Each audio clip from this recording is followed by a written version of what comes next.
Eu vou dar bem-vinda a todos, boa tarde a todos. E como disse nosso colega Oscar Elvira na mesa anterior, neste banquete de Platão, né, desta jornada, chegamos nas últimas mesas, ou seja, em português, a hora da sobremesa. Eu sou Ana Velha Vélez de Sánchez Rosella, da Sociedade de Psicanálise de Brasília, SPB de Brasília, moderadora desta mesa que tem o tema Psicanálise dos Vínculos, Estado da Situação, junto com as coordenadoras Lorena Polo, da Sociedade Psicanalítica de México, SPM, e Rosane Müller, da Sociedade de Psicanálise de Fortaleza, SP4 Brasil, que nos estarão ajudando com as perguntas e os comentários do chat.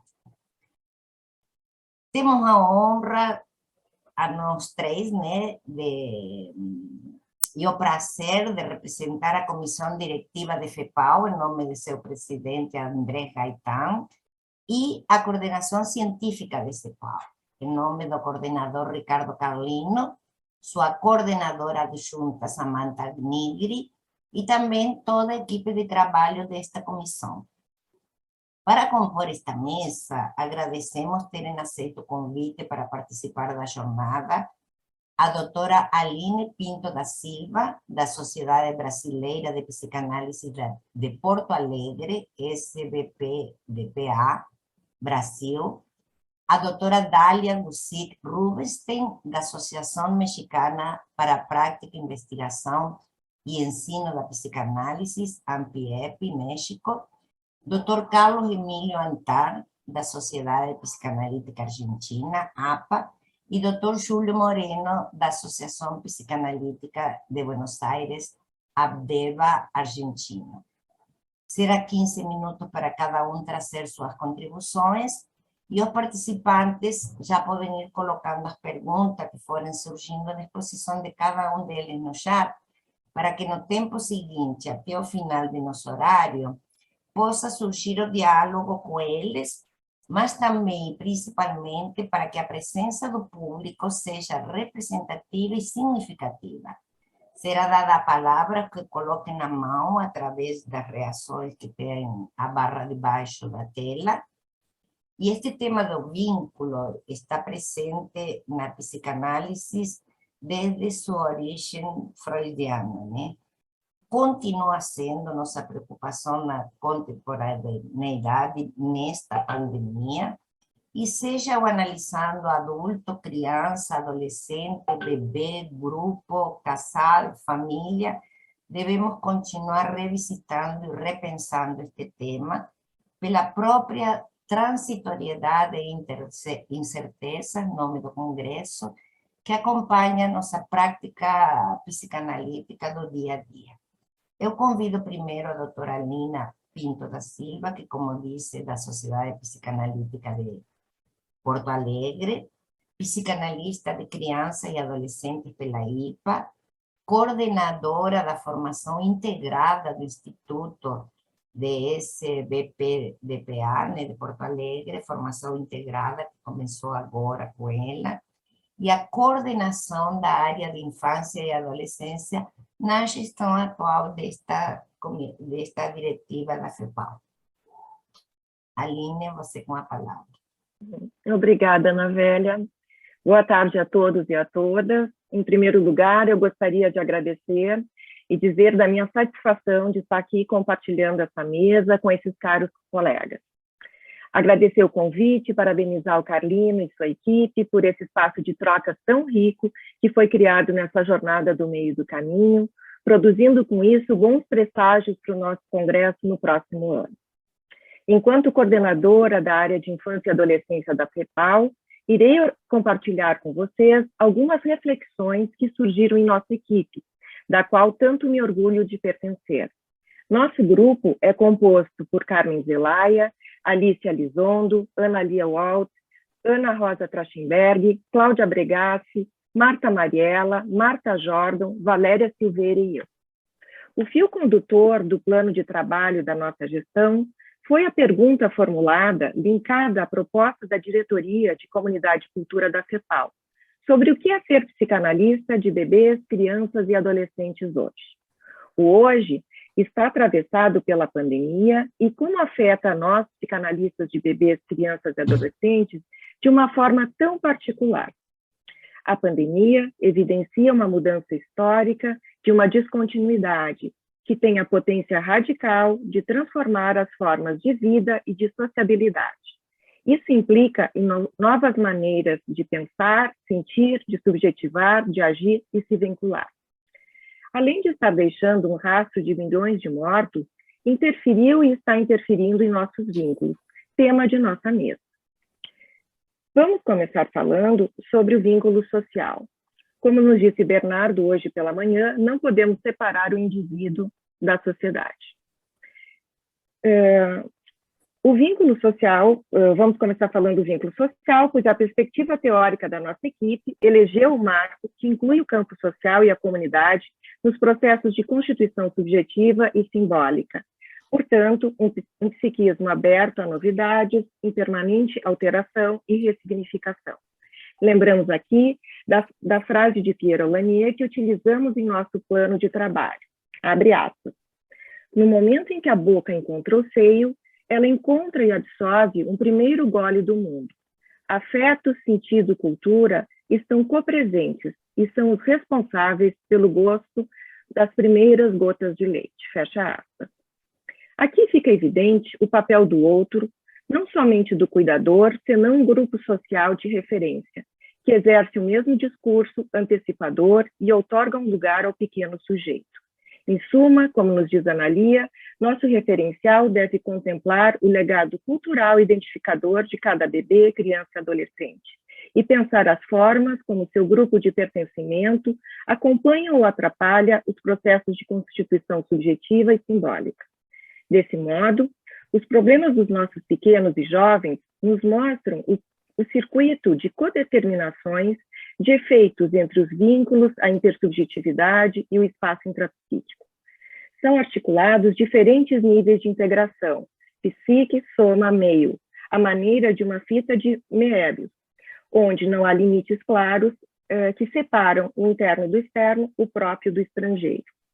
Nesse momento, que estamos atravessados pela pandemia, esse acontecimento surge como entrelaçado na fita de Moebius. Assim, nos dirigimos ao nosso segundo ponto. Baseado num marco que inclui o campo social e a comunidade, nossa equipe desenhou eixos de trabalho e dispositivos, considerando que a pandemia atravessa todos os aspectos da psicanálise de bebês, crianças e adolescentes.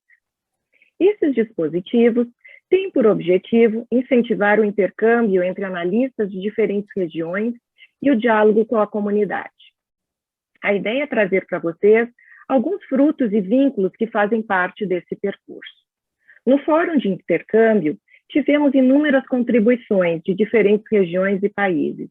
Em um primeiro momento, o intercâmbio entre os analistas se centraram na adaptação ao enquadre virtual e o uso de telas. Da perplexidade inicial, se passou a compartilhar a riqueza das experiências. Aqui entramos no nosso terceiro ponto, o novo cenário de trabalho clínico, o virtual. Com a pandemia, em tempos distintos, fomos arremessados ao atendimento online. Muitos de nós já atendíamos adultos ou adolescentes nessa modalidade em situações especiais. No entanto, o atendimento com crianças, bebês e seus pais era algo inédito. O desafio inicial foi o de construir dentro desse novo campo um espaço de cuidado, empatia, acolhimento, afeto e esperança. Estávamos e estamos convencidos de que os efeitos da análise não estão limitados ao setting, mas à ética do psicanalista, ao setting interno do analista, sua capacidade convocatória e maleabilidade. Portanto, era necessário encontrar caminhos alternativos para dar continuidade ao nosso ofício, em uma situação de tamanha fragilização dos recursos psíquicos das crianças, suas famílias e de todos aqueles que se dedicam aos nossos pequenos. A comunicação com as escolas, professores, se tornou crucial, seja em função de nossos pacientes ou em relação a se colocar a pensar juntos estratégias para o enfrentamento dessa situação. Com o trabalho online, Descobriu-se que algumas crianças exibiam novos recursos ao serem impedidas de acessar os canais sensoriais usuários.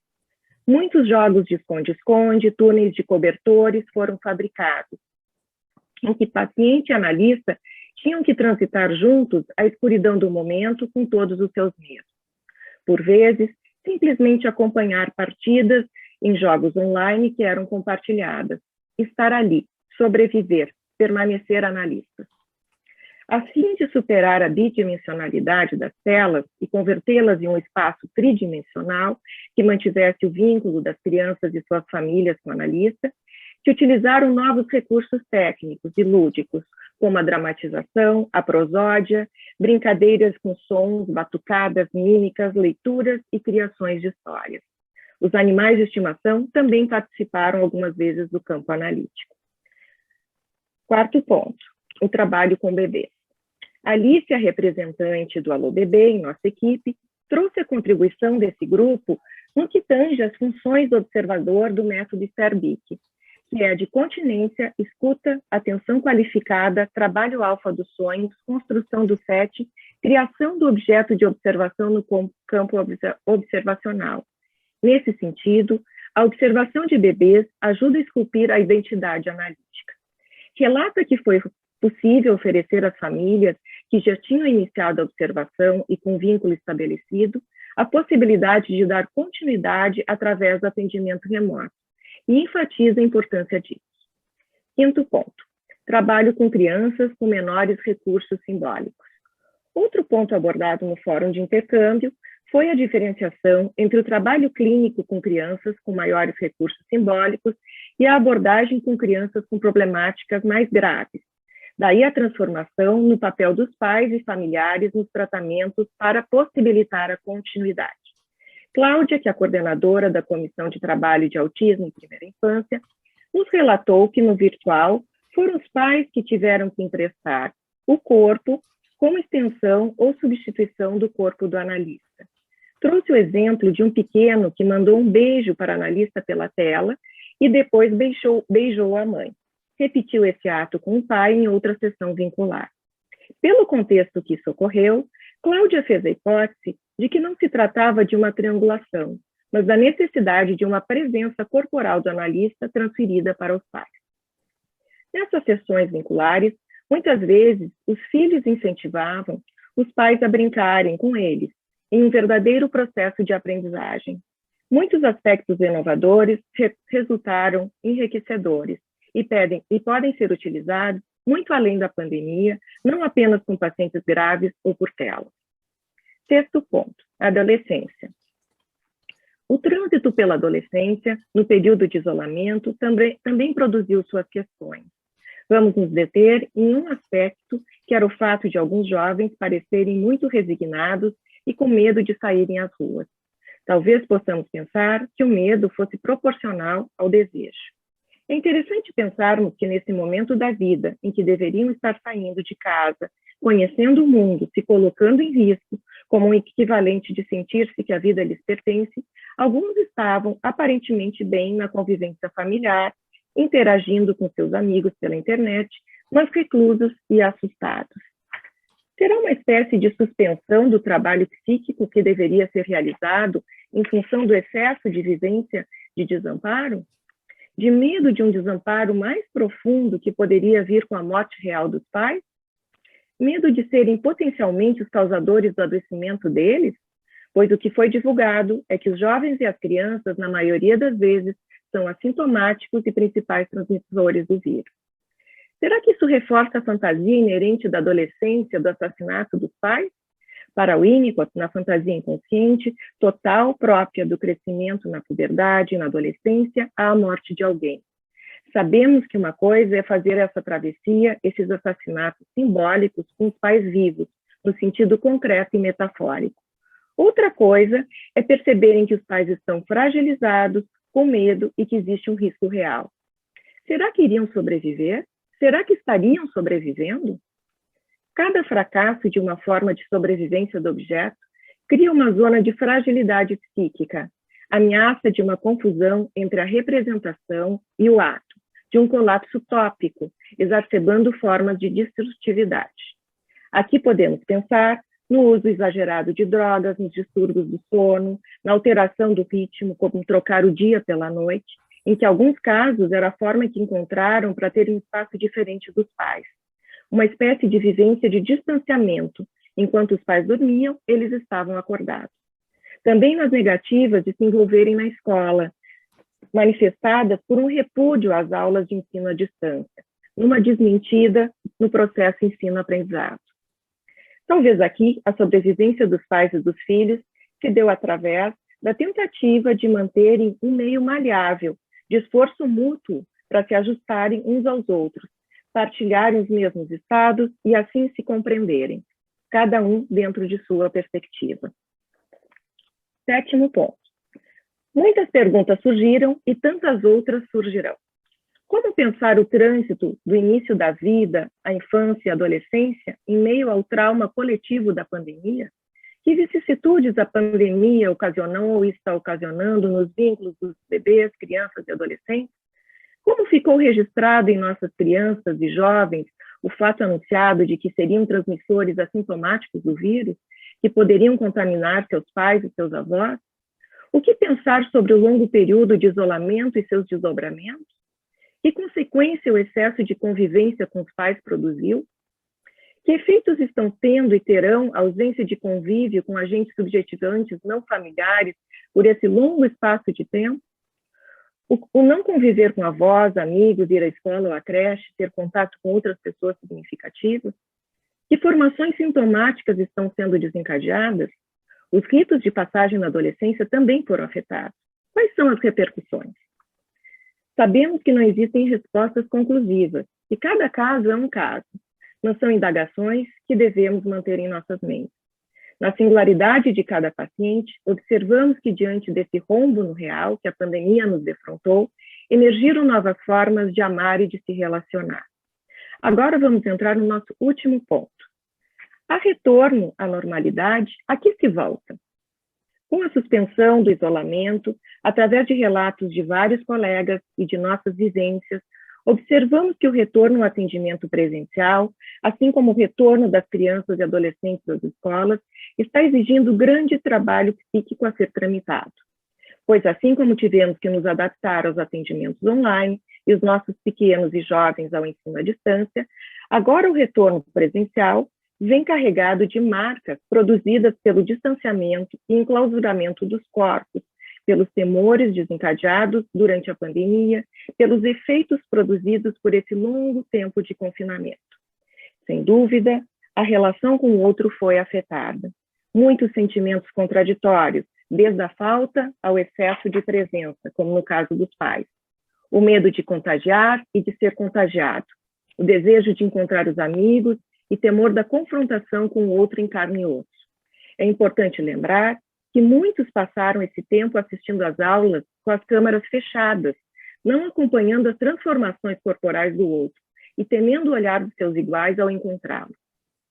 Observa-se que alguns estavam ávidos para encontrar seus amigos, colegas e professores analistas, irem para suas escolas, aos nossos consultórios, retomarem em uma certa medida seu cotidiano. Para outros, o retorno obrigatório às aulas presenciais transformou-se em fonte de intenso sofrimento psíquico.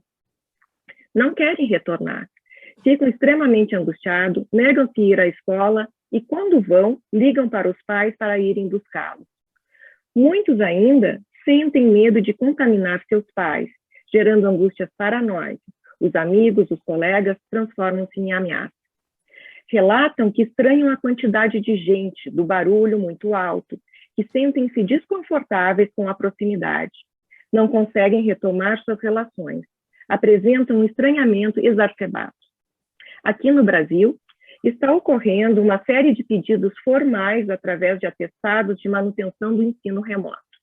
Podemos pensar que talvez sejam estes os jovens que ficaram confortavelmente em casa durante o período de isolamento, que já apresentavam certa dificuldade de relacionamento, que tenha só se agravado nesse momento.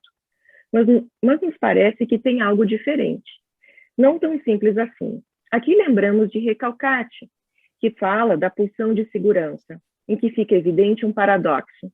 A defesa à vida transforma-se a uma agressão à própria vida, como um funcionamento similar às doenças autoimunes. Uma forma de refugiar-se do impacto traumático com a vida. Nesse sentido, é importante salientar a função da escola como agente não somente de ensino, mas de trocas simbólicas por meio de contribuição do comum. A escola promove os encontros e desencontros, os intercâmbios das amizades. Nessa medida, pode facilitar o tecimento de pontos de ancoragem para a elaboração do trauma coletivo, propiciar espaços criativos através da arte, seja produções textuais, pinturas, fotografias, peças de teatro. Algo que possa mobilizar um trabalho em grupo elaborativo, de integração da experiência da pandemia através de uma partilha empática e criativa, pois transitando lutos, a vida insiste. Muito obrigada. Muito obrigado, Aline, realmente por transmitirnos a prática, né, sua, do grupo magnífico que fizeram, né, nessa área que acho que é a mais difícil da pandemia. Ou, como decía a entrevista que apresentou Natália na mesa anterior, que as crianças e os idosos se parecem mais do que a gente pensa, né? Ambos preferem o presencial. Mas agora você nos deixou muitas reflexões, muitas perguntas, e o futuro destas crianças. Nós vamos convidar agora, então, a doutora Dália Gusic Rubinstein, psicanalista didata da AMPIEP, membro da AMPIEP e IPFEPAL, e também a nossa secretária-geral da gestão atual da FEPAL, né? Dália, você com a palavra. Gracias. ¿Se puede iluminar un mudo y negro cielo? ¿Se pueden desgarrar aquellas tinieblas como pez, sin alma y sin consuelo? Sin astros, sin fúnebres centellas, ¿se puede iluminar un mudo y negro cielo? Lo irreparable roe con diente maldecido nuestra alma, mísero monumento, y a menudo socava como insecto escondido debajo mismo el basamento. Lo irreparable roe con diente maldecido. Sin duda, las experiencias de los últimos meses nos han expuesto a sensaciones de pérdida y duelo que a veces pueden parecer insuperables. Por eso agradezco la invitación para elaborar juntos. Es un honor para mí compartir este espacio con colegas de amplia trayectoria en el tema de lo vincular, en el que yo no soy tan experta. Me gustaría por eso comenzar a pensar la situación de los vínculos actualmente a través del título de nuestro próximo congreso, Transitoriedades, Incertezas. Quizá queremos tratar de hacer una radiografía de algo que es imposible capturar. Apenas están recabando datos porque seguimos sumergidos en un tipo extraño de transitoriedad en esta pandemia y no podemos evaluar aún sus consecuencias porque prevalece un estado de incerteza. La transitoriedad y la incertidumbre son inherentes a la vida, a la tarea analítica y al psicoanálisis de los vínculos. Puget describe la incertidumbre como un principio en el que, abro comillas, es previsible que suceda lo imprevisible, cierro comillas. Destaca que la incertidumbre, abro comillas, nos conecta con la percepción de la fragilidad de las pertenencias, de los vínculos y de las certezas, y de lo efímero de algunos valores sobre los cuales fundamos seguridades ilusorias, cierro comillas. Además, no podemos ignorar que esta serie de situaciones disruptivas e inciertas, por momentos y para muchos, se han convertido en vivencias traumáticas, como son descritas por Benyacar. Lo que caracteriza a la vivencia traumática es una ruptura del significado, el desmoronamiento de la estructura simbólica existente y de las capacidades psíquicas de articulación. Algo imposible de procesar, que en ocasiones remite a lo que denomino la vivencia de lo irreparable. En ese contexto, los vínculos nos protegen y rescatan, o nos amenazan y nos destruyen. La idea de este encuentro es justamente vincular, reunirnos para pensar y elaborar juntos el impacto de la incerteza que nos ha azotado y también la sensación de que esto transitorio ya no es tan transitorio y se ha convertido en una constante compleja llamada la nueva normalidad. Sentimos incredulidad respecto al tiempo que ha pasado y el nivel de incertidumbre que aún sigue vigente. Hemos vivido reiteradamente la experiencia de creer que se acerca una posible salida de la pandemia para después sentirnos sorprendidos y quizá desconcertados de volver a enfrentarnos a la amenaza de lo desconocido. Ese es el estado de la situación. Primero alfa, luego beta, luego delta, ahora omicron. Nombres que tratamos de darle al invisible enemigo para proporcionarle alguna forma representable y comunicable. La primera, la segunda, la tercera y la cuarta ola, que han dejado estelas de muerte, familias y cuerpos rotos, duelos, carencias y vivencias traumáticas. Estas olas amenazan con desbordar reiteradamente no solo la capacidad de los servicios médicos, sino la capacidad emocional y psíquica de procesamiento. En esta etapa hemos visto amenazado no solo a nuestro cuerpo, sino nuestros vínculos con seres queridos y con la comunidad. Se han puesto en riesgo aspectos básicos de supervivencia física y emocional que nos pueden hundir en lo irreparable.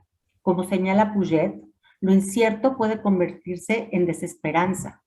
Puede provocar respuestas de inquietud, de incredulidad, indiferencia, apatía, individualismo extremo y en ocasiones expresarse en irrupciones de violencia e irritación. En 1929, Freud escribía que el ser humano tiene una necesidad fundamental de sentirse protegido al resguardo de figuras protectoras. Explica cómo intentamos restablecer el narcisismo perdido a través de la búsqueda de figuras omnipotentes o una ilusoria omnipotencia.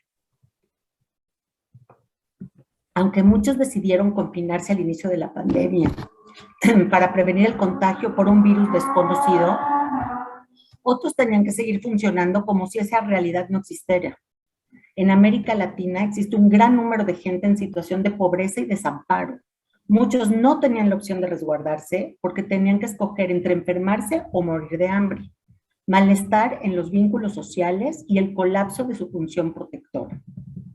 Al inicio de esta pandemia predominaba la fantasía de la transitoriedad, quizá como defensa frente a la impotencia.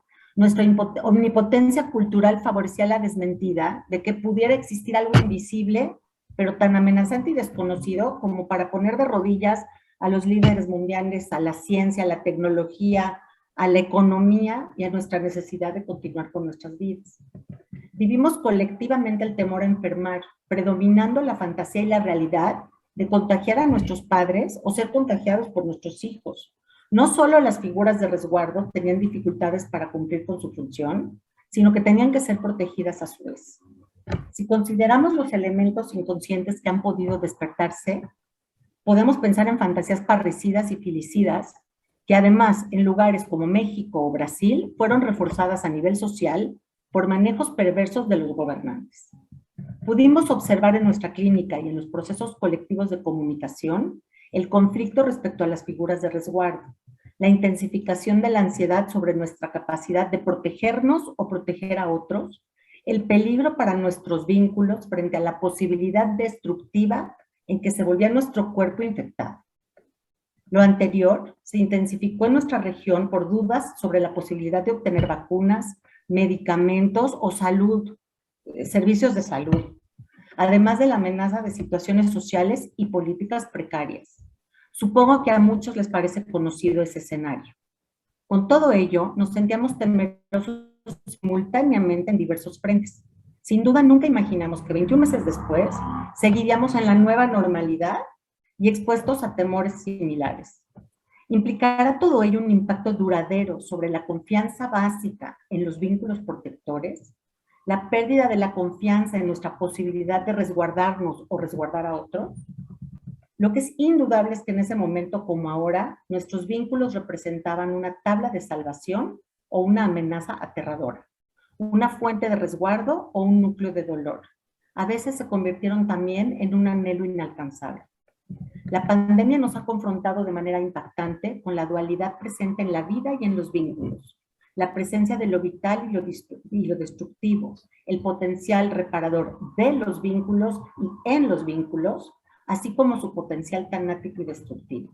Cito a Caes: aprendemos a distinguir entre vínculo y obstáculo, entre los vínculos portadores de vida, de amor y crecimiento, y los vínculos portadores de odio, destrucción y de muerte. Todos estos vínculos están intrincados unos con otros, como la vida y la muerte, y lo que complica aún más el asunto con los de otros que experimentan las mismas intrincaciones. Taes destaca los procesos inconscientes en los vínculos, como fundamentales en la construcción de la subjetivación y también como fundamentales en los mecanismos de curación. La teoría psicoanalítica contemporánea enfatiza la relevancia de los vínculos no solo en el desarrollo psíquico temprano, sino también en los procesos de enfrentamiento ante lo que se vive como catastrófico o traumático, así como su potencial reparador en la vida y en el contexto del proceso psicoanalítico. Quisiera enfatizar la función reparadora de los vínculos cuando ejercen la función de escucha, el potencial reparador de los relatos compartidos para contrarrestar la vivencia de lo irreparable. Únicamente puede desplegarse esta en la presencia y escucha empática de otro, como mencionan Lau, Goodman, Amir y muchos otros. Más allá del encuentro analítico, la posibilidad de escucha, contención y sostén de la familia, los amigos, el grupo, las instituciones, también permite procesar vivencias traumáticas. Cuando los vínculos proporcionan una respuesta adecuada, facilitan el proceso de simbolización y reparación. En este sentido, hemos observado en este periodo expresiones invaluables de amor, amistad, solidaridad, cercanía, resguardo y creatividad. Despliegue de fuerzas reparadoras que nos han permitido sobrevivir el aislamiento, la amenaza de muerte y el temor constantes. Pero desafortunadamente también se destapó sin misericordia la parte tanática, violenta y destructiva de la naturaleza humana y de los vínculos. Estos se expresan conductas regresivas, incapacidad de contención, desvinculación emocional, agresión, niveles de violencia y hostilidad que se han manifestado en el seno de las familias y en los índices sociales de violencia de género y de maltrato infantil. Estas manifestaciones se convirtieron en la pandemia dentro de la pandemia, resguardada por el encierro y la imposibilidad de los afectados de escapar del agresor. Pandemias en los vínculos que ya existían y sobre las que los psicoanalistas tenemos que seguir pensando, trabajando y denunciando. La situación de alarma y pérdidas recurrentes, de carencia económica, de peligro ineludible, desconfianza en las autoridades, violencia intrafamiliar y todo lo demás, es reiterada en muchos países de América Latina. Vínculos que alimentan la vivencia de lo irreparable. ¿Por qué es importante hablar de este aspecto? Porque más allá de lo social también permea nuestra tarea como analistas. En la clínica enfrentamos de diversas maneras la vivencia de lo irreparable. En el trabajo con el trauma se manifiesta el inconsciente escindido, la compulsión a la repetición y lo no representado. Esto se hace especialmente vigente cuando existe una situación de trauma colectivo y crisis. La vivencia de lo irreparable se refiere a la imposibilidad de hacer duelos, a la sensación interna de que es imposible sobreponerse al dolor, el conflicto o la vivencia, de quedar suspendidos en el tiempo emocionalmente por no existir reparación posible. Expresa la perpetuación de la escisión que, como dice Weiss, impide la integración de los aspectos positivos y negativos en el mundo interno, impidiendo la reparación. Esta vivencia tiene muchas manifestaciones clínicas. ¿Cómo se ha manifestado lo irreparable en los vínculos durante estos meses? Quizá uno de los aspectos más dolorosos ha sido la confrontación con la pérdida o el peligro de perder vínculos significativos, ya sea por muerte o por distancia física. Esto sucedió con muchos adultos mayores que vivieron en el aislamiento por un periodo prolongado, sin que sepamos qué enfermedad era más dañina, si el COVID o el aislamiento. Los niños pequeños y adolescentes perdieron la presencia de sus pares por el confinamiento, también de figuras de resguardo por muerte, enfermedad o crisis, con secuelas que no podemos todavía predecir. Respecto a la aflicción y el duelo, la enfermedad por COVID aísla al enfermo de sus seres queridos. Tiene que vivir la ansiedad y el dolor en una impotencia y soledad, a veces desesperanzadoras. Muchos otros no podían acompañar a sus enfermos, proporcionarles cuidados básicos, oxígeno, medicamentos. Muchos enfermos no pudieron recibir el consuelo de sus seres queridos, aislados en los hospitales del contacto humano indispensable. la imposibilidad de estar presente durante el fallecimiento de un familiar o la imposibilidad de llevar a cabo en compañía de otros los rituales de duelo, todo eso perturba los procesos de elaboración reparadora. La pandemia también alteró los ritos de pasaje compartidos, tan importantes en el desarrollo y que no van a poder ser restituidos. ¿Esa ausencia dejará huellas en esta generación? Estos elementos han contribuido a sensaciones de incertidumbre, desamparo, soledad, desesperanza. ¿Cuáles serán las consecuencias patológicas y psicológicas a largo plazo de estas vivencias y perturbaciones a los vínculos?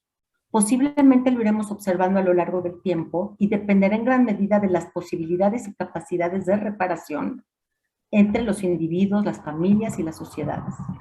Me gustaría destacar que la reparación, como señala Weiss, no es al respecto de una situación externa concreta.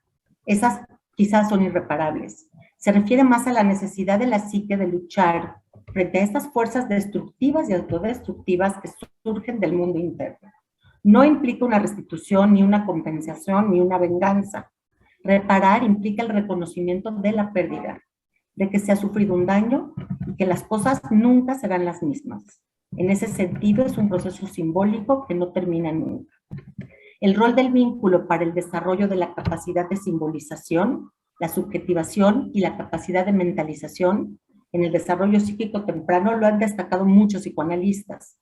Estos procesos son relevantes en muchas etapas de la vida y en la patología, pero también son de gran relevancia para el procesamiento y resignificación de vivencias traumáticas. La reparación exitosa en las relaciones interpersonales, en lo social, en la creación artística, en nuestro encuentro analítico, está ligada a la formación de símbolos y significados. Por eso, el fracaso de la reparación la veremos más en un tipo de pensamiento primitivo y concreto, y sobre todo cuando los vínculos empáticos y de contención se vean severamente limitados. No es posible abarcar con mucha profundidad todos estos temas en esta presentación, pero basta decir que para que un vínculo sea reparador, probablemente tendrá que aportar, entre otras funciones que he mencionado, la contención, como nos describe Bion, y el sostén, que describe Winnicott, aspectos reparadores que van más allá del desarrollo temprano. Otro elemento a considerar sería la función del tutor de resiliencia, que menciona Superfeld, y que ilustra los vínculos, cómo impulsan soluciones reparadoras y resilientes frente a la adversidad. En mi opinión, son los vínculos reparadores, incluido el vínculo entre analista y paciente, en los diversos dispositivos analíticos que contamos, los que han permitido y creo que permitirán la elaboración de estas vivencias. Blanchot, cita Puget, considera que la vida es soportar un estado en el cual, abro comillas, la espera es lo inesperado de toda espera, cierro comillas. Los vínculos reparadores permitirían que lo inesperado se convierta en un detonador de la creatividad reparadora y en una esperanza en el porvenir. Muchas gracias. Muito obrigado, Dália. Realmente, como decía Mirta ontem, van a ver o filme e van a ficar un pouco, não fiquem muito tristes, né? O irreparável nos confronta com a realidade. Vou convidar agora o Dr. Carlos Emílio Antar, membro titular de data da APA, representante de psicanálise de casal e família de APA frente à IPA, ex-coordenador do Departamento de Casal e Família da APA, ex-diretor do Centro de Investigação e Orientação Henrique Wacker, fundador e professor titular da especialidade de Casal e Família da APA-KS, autor de diversos trabalhos publicados, também na função docente, e coordenador do Grupo de Investigação Múltiplas Observações sobre a Clínica Psicanalítica desde o ano 2000. Dr. Carlos, com a palavra. Bueno, ante que todo agradezco, ¿se escucha bien?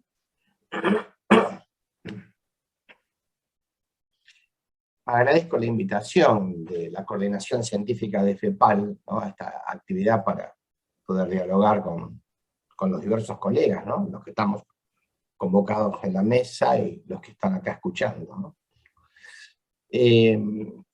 Bueno, estamos frente a una realidad histórica que desde hace tiempo viene generando efectos en la población mundial con distinta intensidad.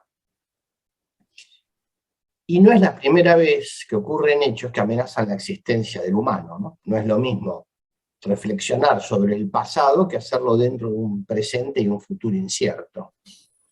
Y la amenaza no ha sido solo la pandemia, sino también otras, como puede ser el cambio climático, con todos los efectos que está produciendo, la guerra de imperios, la incertidumbre económica, las emigraciones de jóvenes, y las consecuencias en ellos y en sus familias. Estos movimientos poblacionales ya no son, como clásicamente ocurrían, las clases sociales, prioritariamente de bajo ingreso, sino también personas de nivel económico más elevado. Y en los procesos de migración, el interjugo familiar puede padecer modificaciones cuya resultante es que la dinámica del mismo, que en su lugar de origen era un funcionamiento acorde entre sus miembros, ya no lo sea en el lugar nuevo de ubicación. Es decir, se produce un movimiento que puede generar confrontación tanto hacia el afuera del grupo como dentro del mismo. Entonces, esto lo que produce es una dificultad de la inclusión social en el nuevo conjunto.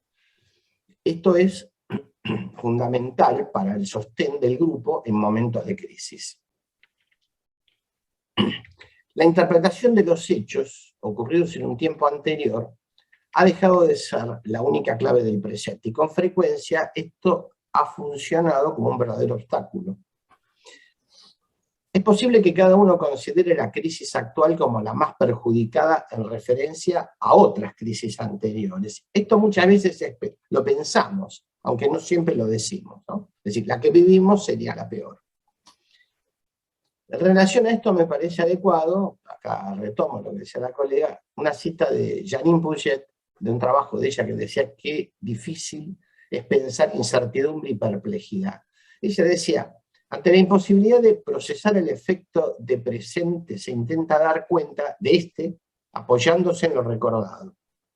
Por ejemplo, tratar de entender la crisis actual recordando anteriores que tendrían puntos en comunes, o refugiarse en una situación que daría consistencia al presente. Continúa la cita, ¿no?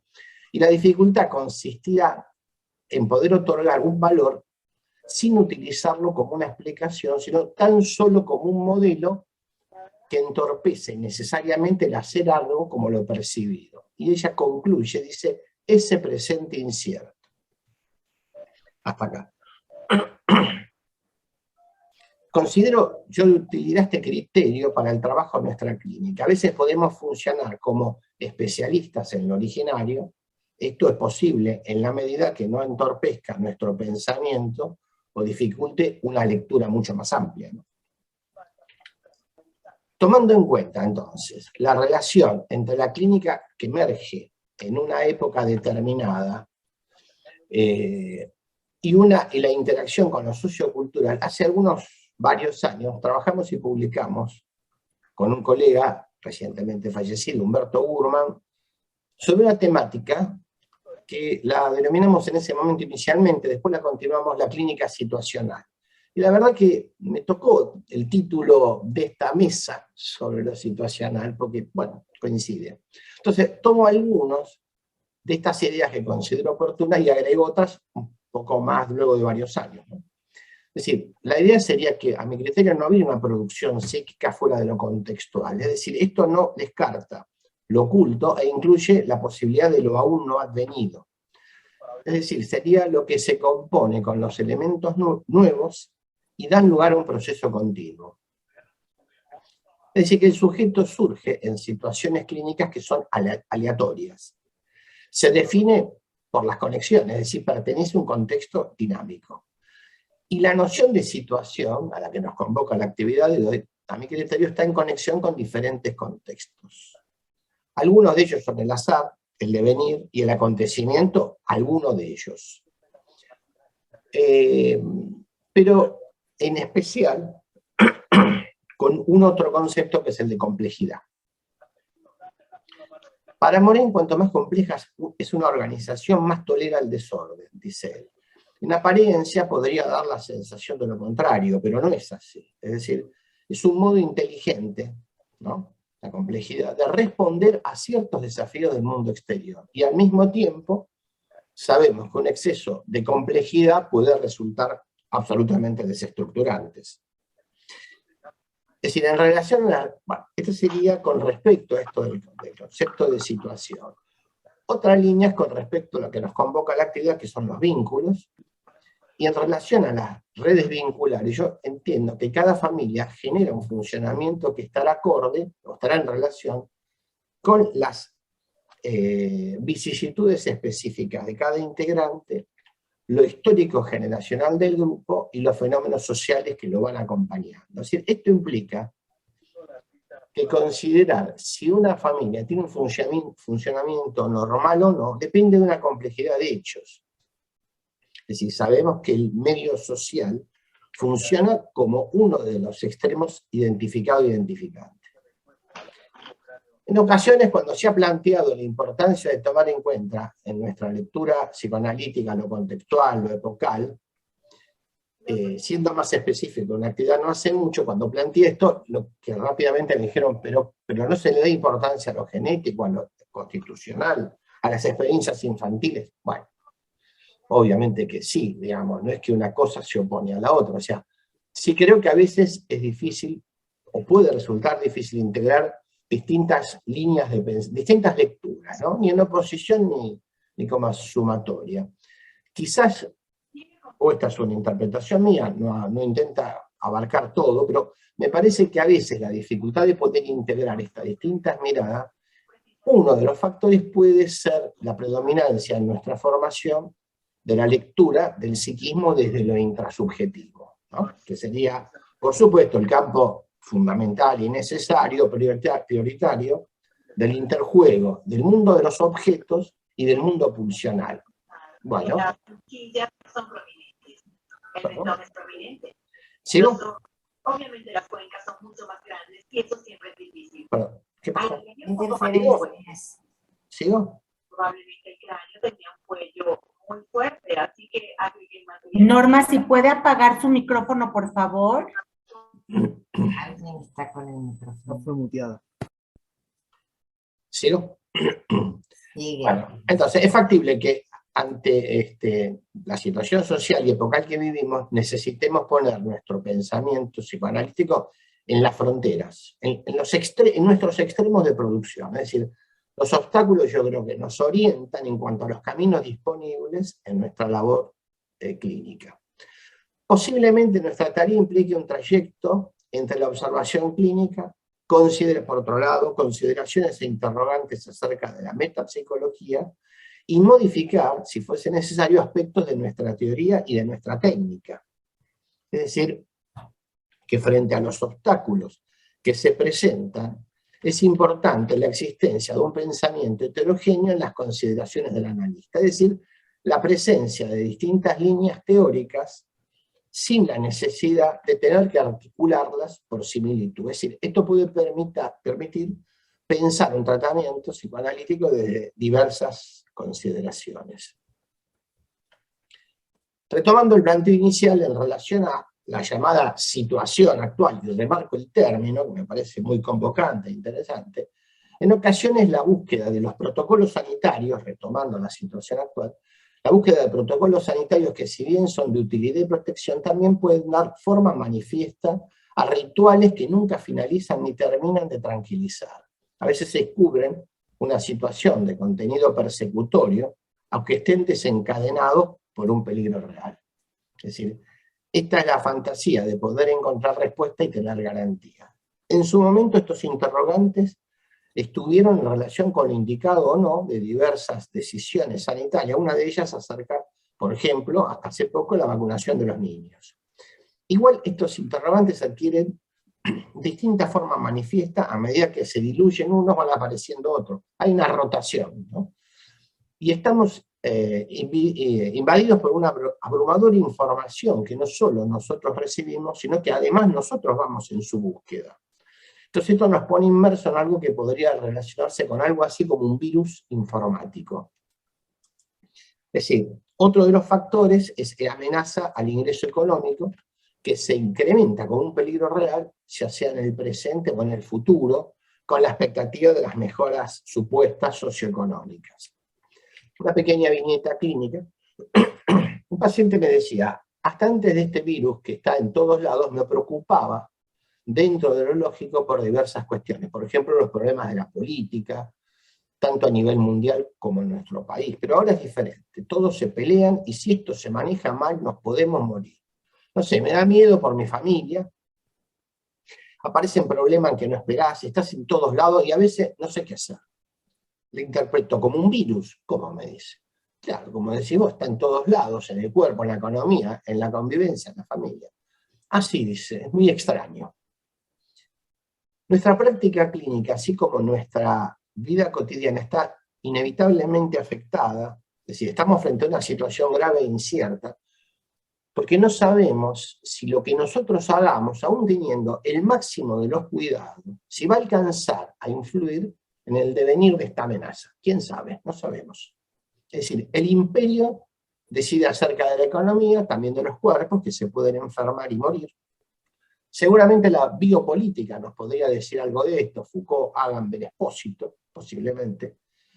Y creo que por momentos estamos inmersos tanto en nuestra realidad familiar como en nuestro trabajo, en una realidad que tiene el efecto complejo de lo que se impone, es decir, de una presencia inmediata y que a veces es violento, más que un mundo de representaciones, ¿no?, que nos daría la posibilidad de un cierto tiempo de respuesta, es decir, más que de representaciones sería de presencia. Y esto no es algo que ocurre ahora exclusivamente, si la pandemia modificó nuestra vida, de una nueva forma nuestros temores, se han alterado los vínculos, se tomó en las dos colegas anteriores el tema de los adultos mayores, yo simplemente iba a plantear de los adultos mayores que viven solos, que se observó que han reactivado duelos y vivencias de abandono, el encierro funcionó para muchas personas como un tóxico, aunque en otros pareciera que esto generó calma. A veces puede ser funcional a sus síntomas. Agrego otra viñeta clínica. Un paciente permanece en su casa desde hace varios años por un cuadro persecutorio delirante de tipo erotomaníaco, que se intensifica cuando está en la calle. Ahí piensan que las mujeres lo insultan, lo persiguen, etc. Desde el inicio de la pandemia, él dice que ahora está más tranquilo, y si bien su vida no cambió en cuanto al seguir encerrado, sigue encerrado, la diferencia es que ahora pareciera tener licencia de su situación. Entonces dice, ahora mi esposa no me molesta diciéndome que salga a la calle. En un principio, él comentó que estaba más tranquilo, que sus problemas ahora tienen que ver con discusiones con sus hijos y con su esposa, pero que no es para tanto. Los temas de familia surgieron en vez de sus temas persecutorios, pero desde hace poco empieza a decir que ya no se siente bien, que lo pone mal el encierro, y al mismo tiempo relata sueños por primera vez en su análisis. Pueden surgir diversos afectos cuando se pierde el acompañamiento del otro, o inversamente cuando se siente que el otro lo puede controlar. Por ejemplo, en parejas y familias, especialmente con cuadros de adicción, el supuesto mensaje implícito del cónyuge, de la pareja, que sería, o puede ser leído como no consumirás desde el otro, es leído como deberás hacerlo, tenés que consumir. Digo que puede ser leído, no digo que necesariamente tiene que ser dicho. Entonces, el hogar puede ser el refugio donde sentirse a salvo uno frente a un exterior peligroso, pero a veces se convierte en intolerable.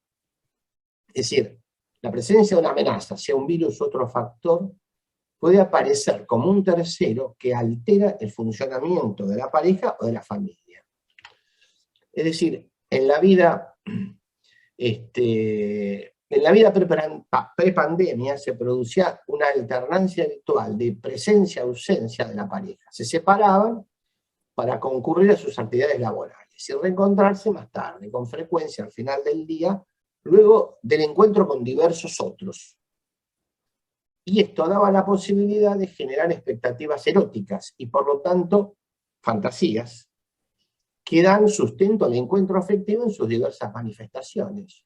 Entonces, el requerimiento de estar en casa el mayor tiempo posible, más que estimular la intimidad, lo que puede funcionar es como un atentado a la intimidad. Es decir, se pueden incrementar los denominados rasgos de carácter de cada uno, la sorpresa se pierde y se puede convertir en un estado de aburrimiento permanente y difícil de tolerar. Así es que la posibilidad de la salida del encierro pareciera haber vitalizado los vínculos, por ejemplo, cuando los padres dejan de ser los maestros de sus hijos, y estos empiezan nuevamente a tener clases presenciales. Se recrean espacios perdidos, y da lugar, esto fue tomado por las colegas muy adecuadamente, se recrean espacios perdidos y da lugar a los múltiples efectos del pasaje del encierro a la apertura. Aún así, acompañado al mismo tiempo de pensamientos del posible retorno a la situación anterior. ¿Y por qué no? En la vida cotidiana, la actividad laboral puede funcionar como un refugio frente a la angustia, pero también como una actividad vital frente al impacto de la realidad. Es decir, aquello que en su momento fue una imposición de ausencia, ahora se estaría convirtiendo en una demanda de presencia. Una paciente comenta me dice, cuando les digo a mis empleados que próximamente vamos a volver a la presencialidad, encuentro oposición. Se acostumbraron a trabajar en la casa, no quieren saber nada con venir a la oficina. Entonces, aunque se haya generado apertura social, surge el tema de la incertidumbre por no tener control sobre la situación presente. Finalizando, les digo, lo virtual y sus posibilidades de comunicación con sus aportes para algunos y dificultades para otros, ha surgido, a mi entender, para quedarse, quizás con modificaciones. Aparece la importancia del encuentro de los cuerpos en sus diversas manifestaciones. Recalcati, por ejemplo, decía hace poco en una actividad que la libertad es la experiencia de un vínculo. Bueno, podría ser. En relación a este tema aparece la manifestación del vínculo fraterno. Lo menciono porque aparte es un tema que a mí me interesa en especial y lo trabajo desde hace tiempo, pero digo, aparece la manifestación del vínculo fraterno ubicado en la relación con la familia, o sea, puesto en la familia, con los amigos y en los diversos otros, los fraternos. Es decir, la necesidad del abrazo implica la posibilidad de un encuentro, aunque no siempre garantice que éste sea pleno. Es decir, el camino de salida frente a los conflictos de la situación actual depende, además de las potencialidades de cada sujeto, principalmente de una acción colectiva. Gracias. Muito obrigado, Dr. Carlos. Realmente vamos a conversar muito ainda. Dr. Júlio Moreno, membro titular com função didática da ABDEVA, médico e doutor em medicina, postdoctor fellow do Institute of Health em Estados Unidos, co-diretor do Departamento de Casal e Família da ABDEVA, co-diretor de mestrado de Casal e Família do Instituto de Saúde Mental USAM, professor titular em pós-graduação desse instituto e da Universidade do Hospital Italiano e da Faculdade de Psicologia de Buenos Aires, a UBA. No ano de 2017, recebeu o prêmio Sigmund Freud Award por sua contribuição à psicanálise e é autor de vários livros. Ser Humano, Tempo e Trauma, Continuidades Quebradas, How We Become Human, que é uma tradução ampliada de Ser Humano, publicada nos Estados Unidos, A Infância e seus Bordes, O Elogio a Certa Ignorância, e muitos artigos e muito mais. Tá? Dr. Júlio, com a palavra. Coloque el son, por favor. Ok. Muchas gracias y aprovecho para agradecer muchísimo la invitación amable que han tenido para todos nosotros y a mí me tocó también. Acá estoy. Se nombró mucho a Jeanine Pouget con quien he trabajado los últimos 20 años, y quiero decir algo que me parece que sale del texto, pero que a veces comentábamos con Janine, que lo que más nos asombraba de lo que estaba pasando, hablo de las vicisitudes novedosas que ocurrían, las disruptivas que ocurrían, era cómo antes, previo a eso, podíamos pensar que todo era una continuidad no interrumpida, ¿no? Y que ahora no, ahora estábamos dándonos cuenta de que las continuidades son rotas constantemente, y de esa ruptura salen no solamente problemas, sino también cuestiones creativas. Esa ruptura es bienvenida, tanto en la serie biológica, como en la serie psicológica, como en la serie psicoanalítica. Las rupturas tienen algo que puede ser disruptivo y traer malestar, pero también tiene algo que renueva las cuestiones, ¿no? Es como si genera una renovación importante. Por ejemplo, no sé si es un ejemplo, lo hago yo medio con goma de lápiz. Es común usar la palabra vincular como adjetivo calificativo de un análisis en una configuración diferente de las sesiones clásicas de un paciente y su analista. Sin embargo, pienso que todo análisis basa su potencia en lo vincular, y voy a intentar comunicar por qué digo eso. En primera instancia, seguiré los pasos de Freud. Es muy riesgoso decir, seguiré los pasos de Freud, pero yo sigo los pasos de Freud en este tema, sobre todo cuando realizó afirmaciones que hoy quizá nos parezcan particularmente antiguas.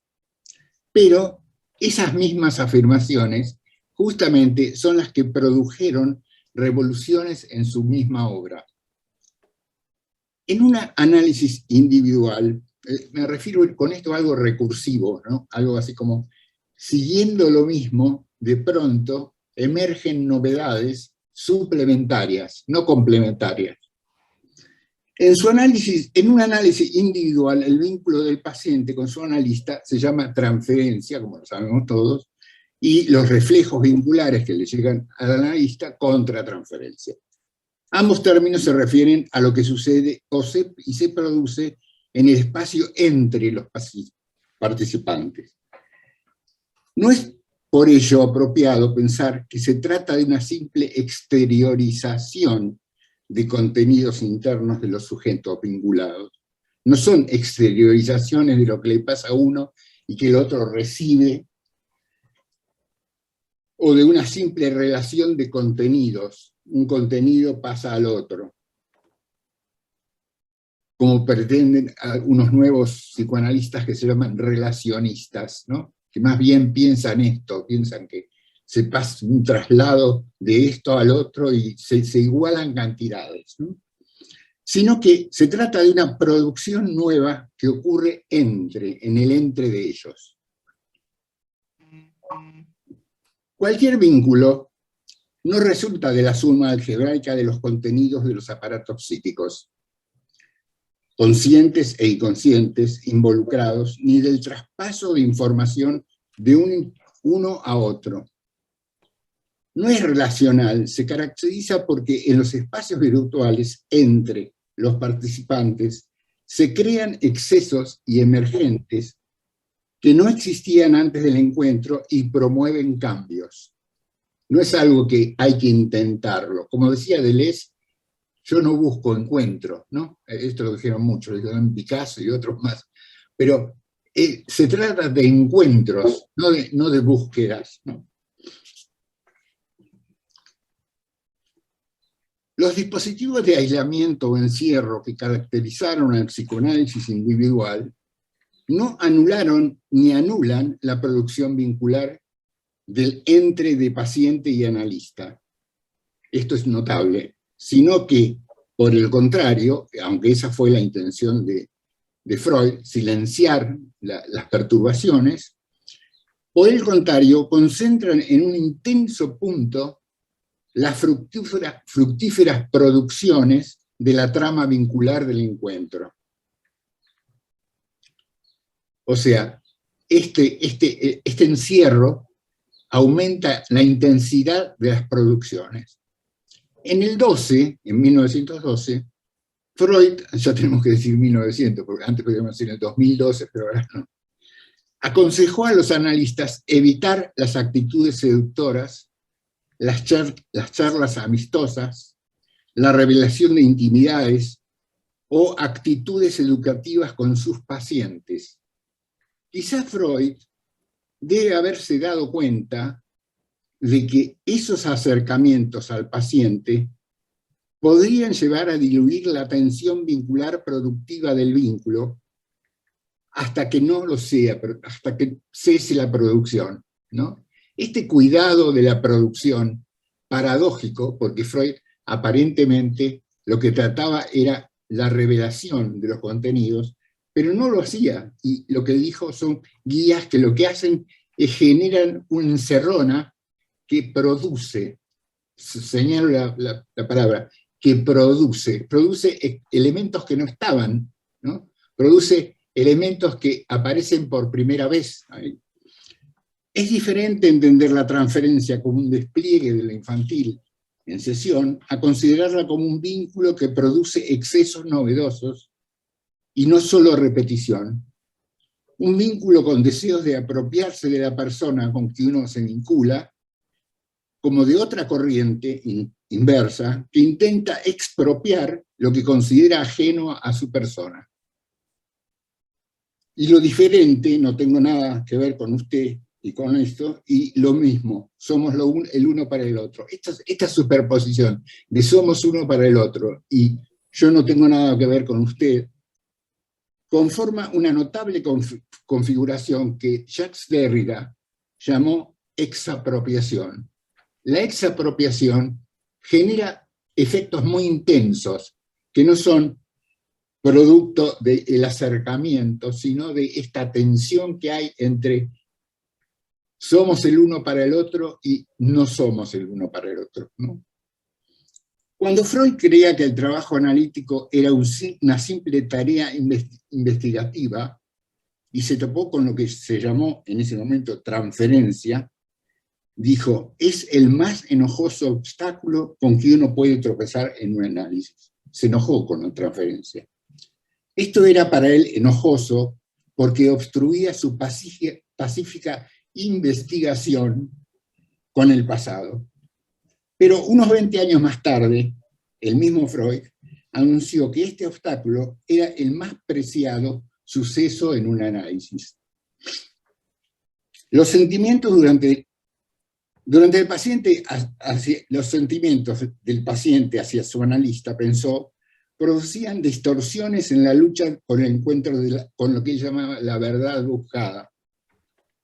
Freud creyó que el trabajo analítico consistía solo en descifrar, descubrir y desenterrar recuerdos escondidos y defendidos de algún modo interior en el interior del paciente.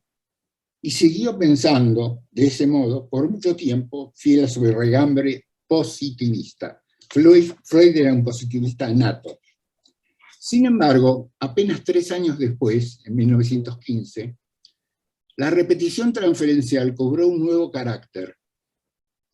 Se convirtió en la forma privilegiada de actualizar lo reprimido, poniéndolo en acto e interfiriendo con lo que Freud, ironizándose a sí mismo, había llamado aquel delicioso experimento de laboratorio, de pensar que el paciente devela sus recuerdos simplemente por rememoración. Es más, el propio Freud, en 1921, hablará de un pacto entre la sugestión, inducida más que nada por el médico, y la compulsión repetitiva que para Freud emana del inconsciente del paciente.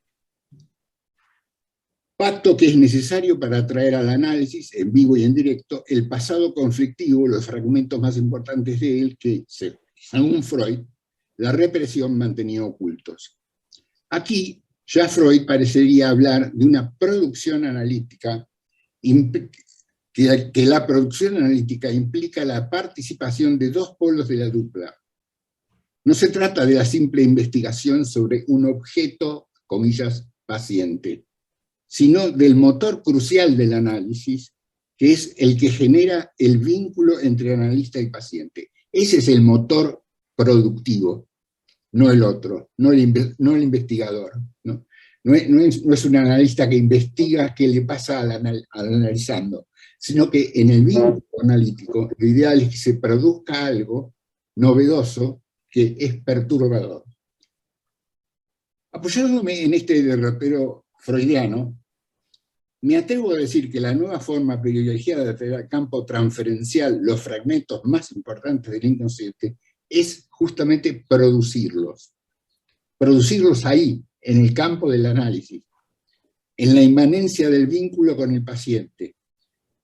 La diferencia con lo que llamamos, o lo que yo llamo vincular en estos tiempos, es que no creemos que el vínculo analítico solo sirva para buscar causas escondidas, así como tampoco para descubrir pasados enterrados o apagados, ni que el presente sea solo, ni siquiera principalmente, causado por hechos del pasado, sino que ahí, en el cruce de inconsciente, en un encuentro inmanente, se produce, no se reproduce, se produce lo que es específicamente material del análisis. Quizá algo de esto se adelantó Walter Benjamin, cuando dijo que se trata de aplastar o deconstruir aquel pasado recordado para que el relampagueo de esos martillazos, producido por esa colisión, ilumine los emergentes vinculares en la realidad actual. O sea, romper el pasado para que lo que surja ilumine lo que está pasando en este momento. Porque si no, lo antiguo se chupa lo nuevo, y a muchos pacientes, yo no sé si ustedes tienen esa sensación, yo la tengo, les gusta la interpretación en términos de usted está haciendo lo mismo que le hizo su tío cuando era chico. Les gusta que le digan que lo que le pasa es una repetición de lo que pasó. Y la verdad es que no, es algo nuevo, es algo que obedece a ese principio que muchos mencionaron de Janin, que es el principio de incertidumbre, que nadie sabe qué es, ¿no? Isidoro Berenstein, gran querido amigo, en el 2004 enunció el concepto de interferencia para caracterizar la emergencia de elementos de lo vincular en la sesión. Lo que interfiere el trabajo armónico del recordar y que suele ser particularmente productivo son justamente estas interferencias. La importancia de la interferencia es que contradice saludablemente la idea de que un análisis sea entendido como el despliegue de lo plegado, o como los restos que desentierra un arqueólogo para descubrir el pasado. Se trata de que el vínculo justamente donde se cruzan la similitud y la diferencia adquiere un poder creativo. Esto es crucial. El vínculo ahí adquiere un poder creativo. Surge algo no esperado. Produce cosas nuevas, aspectos nunca antes vistos que no se explican simplemente por los reflejos especulares ni por la percepción en el analista de los aspectos inconscientes del paciente, o por el pasado que se repite. Por otra parte, les aclaro, yo pienso, como muchos, que no existe repetición de lo mismo. Lo que existe es una puesta a nuevo de una nueva cuestión, y lo vincular se basa, para mí, fundamentalmente en esto, en una nueva versión de lo que pasa, no en renovación de lo que le pasó a alguien con el tío. Bueno, de todos modos, puede ser importante saber con qué modelo de inconsciente uno trabaja. Esto les sugiero que sea una cuestión que todos trabajemos de algún modo, ¿no? Por mi parte, yo no pienso que el inconsciente con el que trabajamos esté constituido de entrada por un cúmulo de contenidos sean estos el producto de las represiones, de significantes estructurados como un lenguaje, o de objetos internos reminiscentes familiares de una temprana infancia. No creo que sea eso. Pienso que el inconsciente se comporta como un gran campo de fuerzas intensivas, acéfalas y asubjetivas. No existe sujeto del inconsciente, es lo que yo pienso. Es asubjetivo el inconsciente, que agencian, producen e invisten el mundo en que vivimos. El inconsciente, así entendido, más que ser un reservorio a develar, produce efectos que, cuando se manifiestan, ahí recién podemos interpretar. Pero no porque los develamos, sino porque ahí podemos interpretarlos. Desde ya, en esta producción, pueden detectarse tendencias o trazos de algún pasado, pero no están determinados por él, por el pasado. Es decir, ese consciente, como dijera Spinoza, es causa de sí mismo. Es causa sui, causa de sí mismo. No es que es causa de algo que pasó anteriormente, sino que ese inconsciente produce él mismo la causa del sí mismo. Bueno, les agradezco mucho y muchas gracias. Muito obrigado, Dr. Júlio. Agora temos algumas perguntas feitas no chat. Lorena e Rosane vão colocar para vocês. Tem uma específica para a doutora Aline. Gracias a todos. Feita por Dr. Andrés Gaitán, está em espanhol. Então, Lorena vai ler. Você pode ouvir da tradutora, Aline, senão depois eu paso. Gracias, Anabelia. Muchas gracias a todas y todos los que enviaron sus felicitaciones y comentarios. La primera pregunta que quiero leer es para Aline Pinto, de Andrés Gaitán. Felicidades, Aline, por tu presentación. Dado el amplio rango y las importantes diferencias en las edades, parece que podría dividirse el trabajo en esta área en 6 grupos. Bebés, niños pequeños, niños mayores, púberes, adolescentes jóvenes y adolescentes tardíos, todos con requerimientos técnicos diferentes. ¿Qué opina al respecto? Bem, obrigado, Andrés, pela pergunta e pelas felicitações, né? Certamente seria uma subdivisão muito interessante de ser feita, né? Que requerem técnicas diferentes, assim, né? Se pode pensar a especificidade de cada um desses grupos de idade, o trabalho que pode ser, mas a gente não gosta de generalizar, né? Porque existem muitas variáveis que interferem, né? Como, por exemplo, o nível social, né? Os bebês, por exemplo, não são todos iguais, né? E como nos diz a Cláudia numa conversa que a gente teve numa das nossas reuniões, né? E nem todos são afetados da mesma forma. Então, a diferença, segundo as idades, mas não são conclusivas, né? Então, acho que se pode pensar algumas coisas, mas que tem que se ter esse cuidado.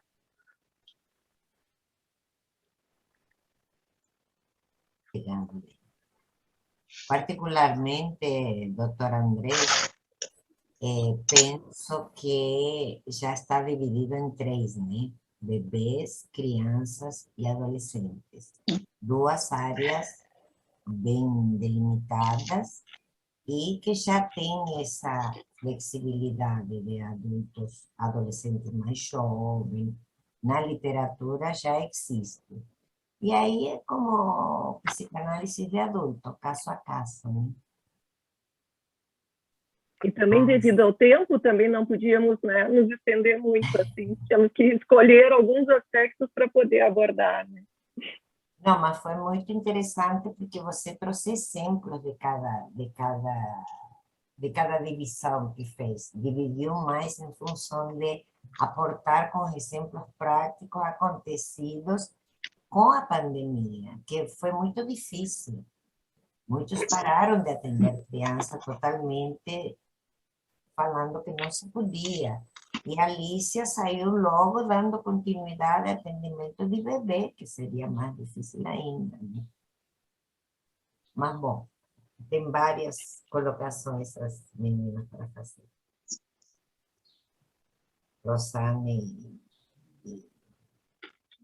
na verdade que tem menos de português, né? Estou Ana Velha, boa noite a todos. Muito feliz de estar aqui com vocês. Nós não temos perguntas aqui em português, Ana Velha, não cheguei a ver. Mas tem uma pergunta aqui da Silvia Piskov, que eu achei muito interessante. Certo? Sí. Você gostaria de ler, Lori? Yo la leo. Sí. Certo.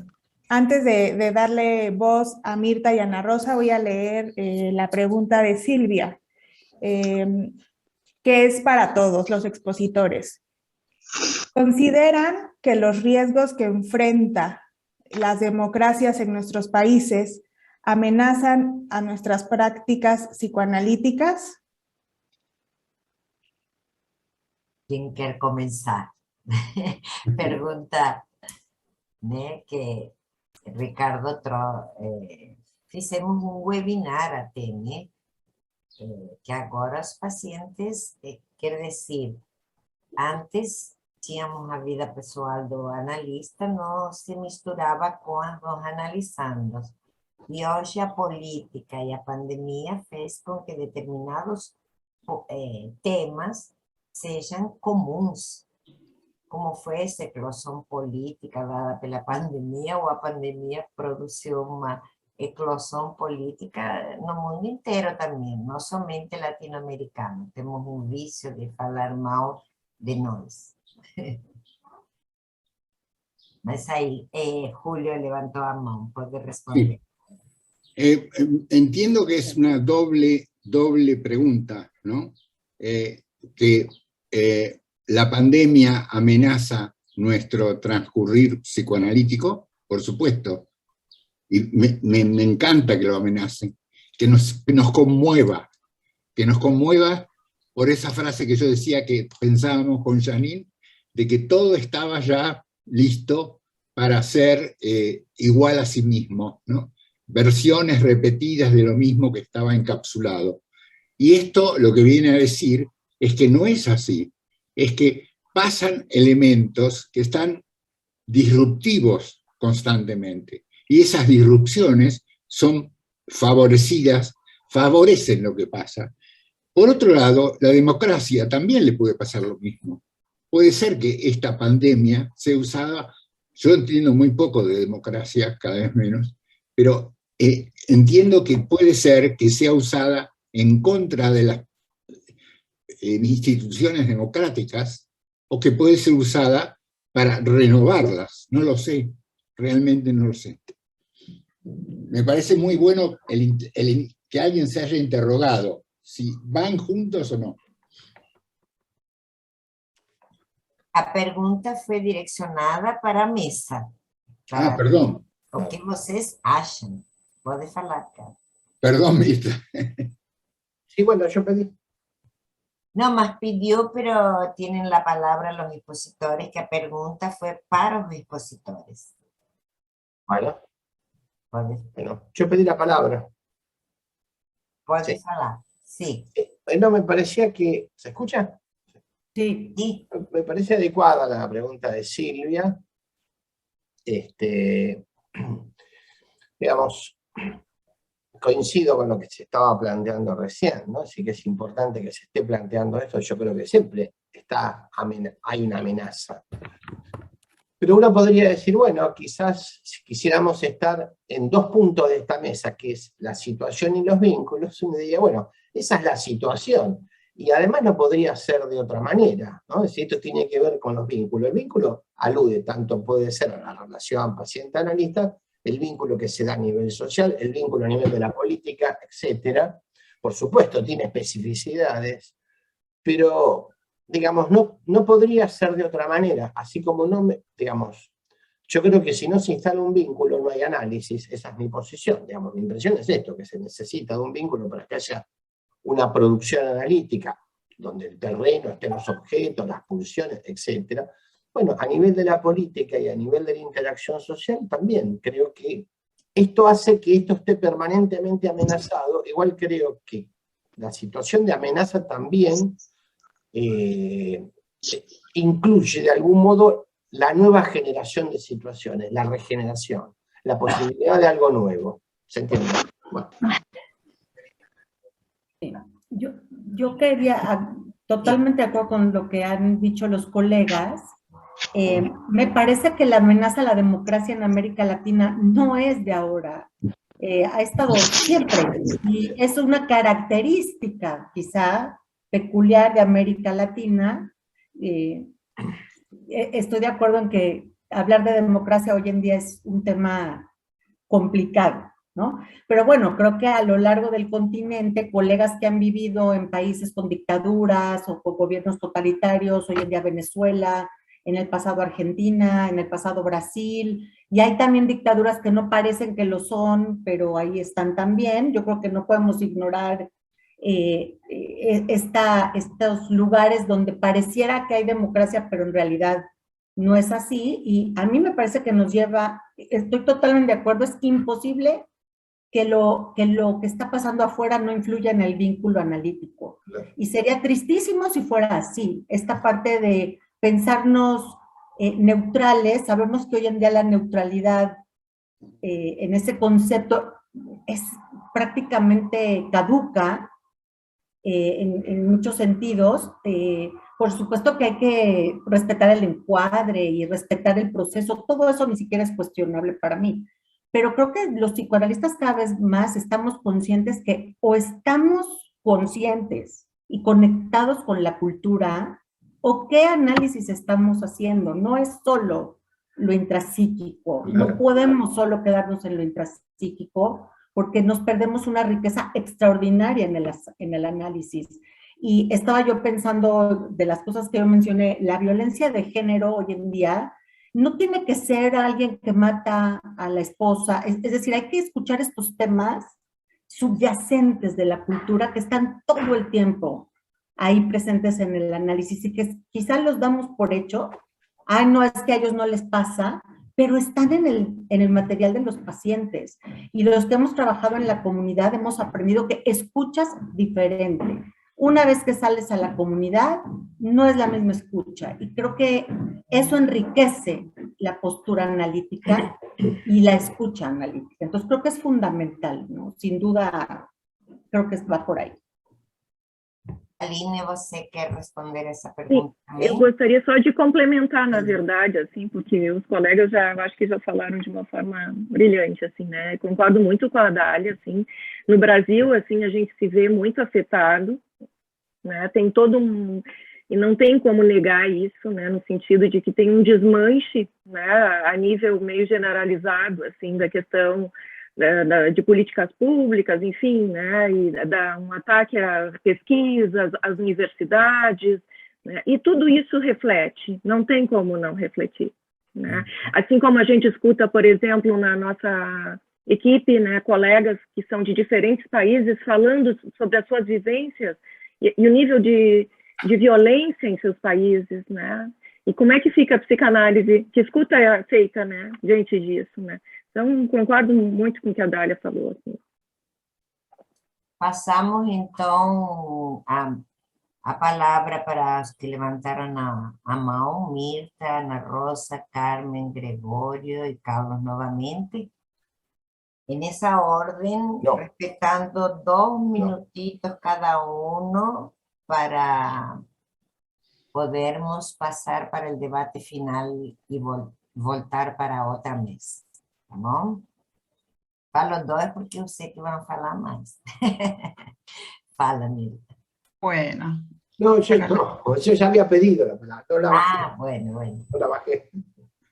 La verdad que fueron 4 ponencias muy, muy ricas, con muchas temáticas que se van intercalando, entrecruzando. A mí me impresionó mucho, me conmocionó mucho lo irreparable que traía Dalia. y me quedé pensando en relación a lo irreparable, dos cosas. Una, la relación que nosotros tenemos con la literatura psicoanalítica, porque ya que hablamos de vínculos, hablemos también la relación que tenemos con la literatura psicoanalítica. Pensaba, mientras escuchaba a Dalia, que la verdad me parece un acierto, que lo irreparable tiene que ver con el pasado. Por ejemplo, la muerte o el cuerpo infantil, ¿no? Es algo que es del orden de lo perdido. El presente, según alguien citó también a Freud, no sé si Julio, en estos momentos no recuerdo quién, cuando dice que el presente no se puede capturar ¿no? en el instante porque hace falta, digamos, un tiempo, una distancia para entenderlo, me parece que el presente entonces es del orden de lo incomprensible, no se puede comprender, porque hace falta distancia. Lo incierto me parece que podría tener que ver con el futuro. Ahora, pensando esto, y tomando en cuenta cómo hablamos de lo nuevo, de todo lo que aparece como nuevo, yo me preguntaba, escuchando, no solamente hoy, ¿no? En muchos momentos, siempre recurrimos a autores cuyos presentes ya están perdidos. Es decir, todos los autores que hoy citamos escribieron sobre presentes que para nosotros hoy ya están perdidos.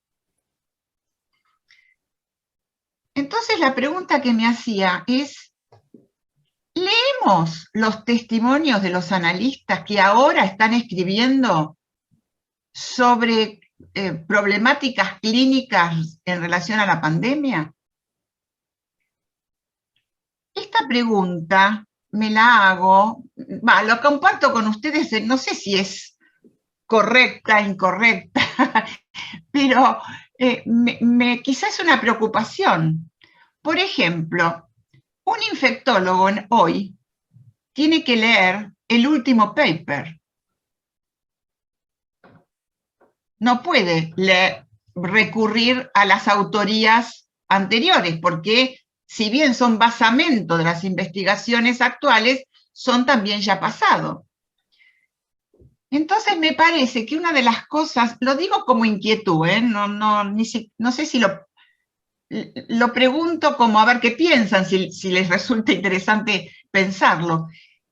Nosotros tenemos a veces una relación muy endogámica con la literatura psicoanalítica.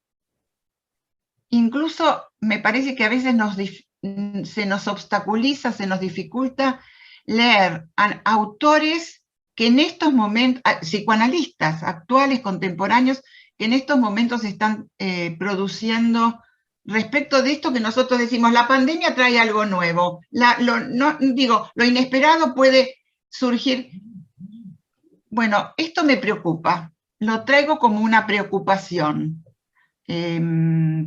Obviamente que nos tenemos que basar en todo lo que hemos producido, ¿no? Pero me preocupa a veces lo poco que incorporamos las nuevas investigaciones, las nuevas producciones. Bueno, gracias porque no se puede hablar de todo lo que han dicho porque fue muy rico, pero bueno, quería compartir esta preocupación. Gracias. Ana Rosa. Boa tarde a todos, buenas tardes. Eu queria me manifestar aí rapidamente, agradecendo a mesa e felicitando os 4 colegas. Foram excelentes ponências.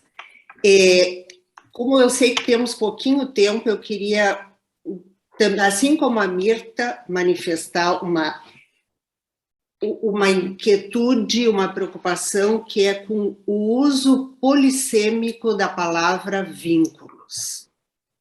Me parece que nós usamos vínculos para falar de muitas coisas diferentes entre si. Então, me parece que eu gostaria até, o Júlio, ou o Carlos, enfim, hoje não vai ter tempo, mas eu queria deixar essa preocupação. Assim como a questão, a palavra presença e efeito de presença também ganhou um uso polissêmico, que não falamos das mesmas coisas necessariamente. Isso é uma questão de nomenclatura que tem me preocupado, e eu queria, enfim, escutar vocês na medida do possível da mesa, excelente mesa, a respeito disso, se é uma preocupação minha ou se ela é compartilhada com vocês. E eu não posso deixar de citar também, assim como vários citaram a Janine, na questão da incerteza, incertidumbre, e eu lembro que começo de 2020, recém tinha começado a pandemia, e a Janine, convidada para uma atividade online, naquela época ainda pouco comum, foi convocada e convidada, enfim, porque era uma revolucionária no seu pensamento, mas chocou muito as pessoas quando ela disse: isto que estamos vivendo não é traumático. Como não é traumático, né? As pessoas perguntavam. E depois de muito tempo é que me parece que eu, particularmente, consegui entendendo, claro que tem um nível traumático, mas ela dizia, é um acontecimento. É algo radicalmente novo e que é um acontecimento. Nem sequer pode ser pensado nesse momento, né? E me parece que ainda estamos transitando, por isso que ainda não podemos pensar que não tem representação e nem sei se terá. Então, enfim, eu não vou me estender, gostaria de compartilhar com os colegas, não vou me estender, porque a Ana Vélia para ser breve e é justo. E queria, bom, dar um alô para todos os colegas queridos aqui. Foi muito bom vê-los na tela. Era isso. Obrigada. A palavra Carmen Rosa agora, e temos mais uma pergunta no chat que não podemos deixar de responder. Volto a pedir a brevidade. Bueno, buenas tardes, buenas noches a todos. Yo también me sumo al agradecimiento y a las felicitaciones por estas ponencias y además por la participación que se han ido agregando después, porque creo que han ido ampliando y enriqueciendo el tema sobre los vínculos. Mi intervención se dirige al impacto de la pandemia. Se ha venido hablando de cuánto impacta a los niños, adolescentes, a los padres, a los pacientes en general, pero creo que poco se ha venido hablando de qué manera nos afecta a nosotros como analistas, ¿no? Yo pensaba en esta expresión que se ha usado tanto, todos estamos en el mismo barco, pero, claro, creo que hemos sido convocados en todas las sociedades a atender, salir al encuentro de los necesitados, pero creo que nos hemos detenido muy poco en analizar cómo estamos procesando los analistas, qué recursos estamos teniendo para poder lidiar con este momento y poder continuar con nuestra función analítica. Entonces creo que en ese sentido me parece bien interesante porque creo que las ponencias se integran, ¿no?, entre lo que viene de afuera de la pandemia y lo clínico, la experiencia clínica con los pacientes donde nos involucramos nosotros. Si alguno pudiese, si hay tiempo de ampliar esta idea, me parecería bien interesante. Gracias. Y ahora al final va a haber los últimos minutos con los 4 palestrantes. Entonces vamos a oír al señor Gregorio, doctor Gregorio, y Carlos y Dalia ya aprovechan el giro que estaban queriendo decir, ¿está bien? 2 minutos, perdón, los 2 minutos que voy a utilizar es realmente muy poco, como todos estamos de acuerdo. Yo entonces voy a ser un poquito telegráfico. Tengo 66 años de práctica en análisis individual y más de 20 en terapia multifamiliar. Esta terapia multifamiliar tiene más de 80 años de existencia, creada por un psicoanalista y prácticamente desconocida por muchísimos psicoanalistas. Yo voy a hablar del Freud que a mí me gusta. El Freud que a mí me gusta es el ser humano que después que sus 4 hijos fueron a la guerra y él no tuvo cómo comprar cigarros, hace un cambio teórico impresionante y deja de hablar de repetición para una vieja historia infantil llamada Edipo y que se va a satisfacer por fin, y dice, no, repetición es otra cosa, es algo que no se puede pensar. La repetición es un pedido de ayuda para poder llegar a pensar y dejar de repetir. Pero la repetición es buena. 1. 2. En los 20 años que tengo de trabajo con grupos multifamiliares, lo que me llama la atención es que pocos analistas lo conocen. En cambio, yo trabajo con todos los niveles sociales, tanto en el Moyano, en el Borda, también en grupos de alta clase social y últimamente en Villa Miseria. En todos son los pacientes, no yo, los pacientes, los que insisten en hablar de la repetición y yo tengo que mostrarles que esa insistencia en hablar de la repetición es para dejar algo que ellos llaman repetición. Con solo pensar en la coordenada del tiempo, no existe la repetición, no existe. Por definición no existe. Pero cuidado, cuando con el intento de ser originales, dejamos de estar con los pacientes y pasamos a otro tipo de nivel. Personalmente, por eso en 2 minutos no puedo, estoy en contra de todas la división en escuelas, porque a la larga resultan empobrecedoras.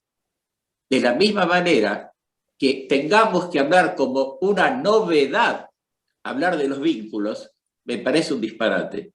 Yo concuerdo con Julio de que basta con ver el concepto de Freud de transferencia y ahí está. Pero también recordemos qué error cometió Freud cuando calificó de fantasía lo que habían sido reales violaciones infantiles. Digo esto porque todo me parece bien. Un detalle solamente y termino acá. Con Isidoro Berenstein comenzamos primer año de seminario juntos e hicimos evoluciones diferentes. Pero hubo algo que me resultó divertido, lo quise mucho, resultó divertido. Yo le decía que el futuro del psicoanálisis iba a ser cuando se entendiera que lo que él estaba haciendo era psicoanálisis y que el psicoanálisis familiar era psicoanálisis. Él me decía que no. Después empezó a decir que sí. No lo cuento como una simple anécdota.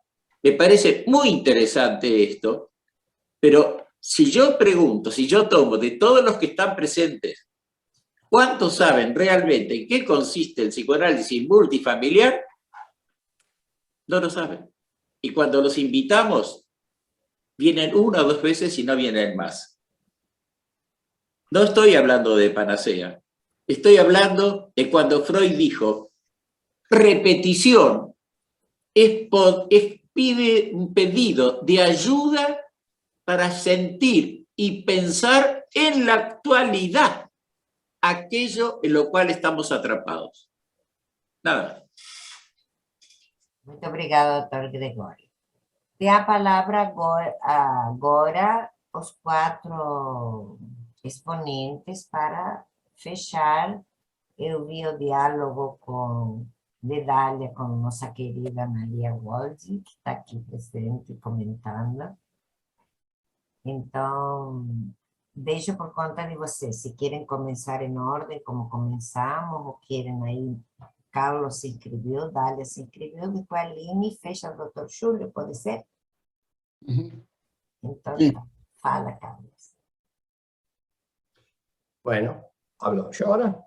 Sí. O Dalia, me parece. No, va, Carlos. Claro. No, iba a decir muy brevemente, creo que un punto importante es lo que traía Mirta, Mirta Gorsi. Yo creo que sí, que está el tema de cuánto nos leemos, ¿no es cierto? Hace un tiempo la persona me había pedido 2 veces un trabajo y le pregunté por qué me lo pedía 2 veces. Y por qué no lo leí. Quiero decir que esto es algo que por ahí, digamos, pasa y que creo que es una temática. Y en relación a esto, se había hablado de lo que nos pasa a los analistas. Bueno, yo diría, bueno, que en APA se han hecho actividades con respecto a esto y no tengo duda que en todas las instituciones también se han hecho y tengo entendido que sí. O sea, creo que hay mucho escrito y presentado. Obviamente creo que la actividad de hoy no se puede desplegar todo, ¿no es cierto?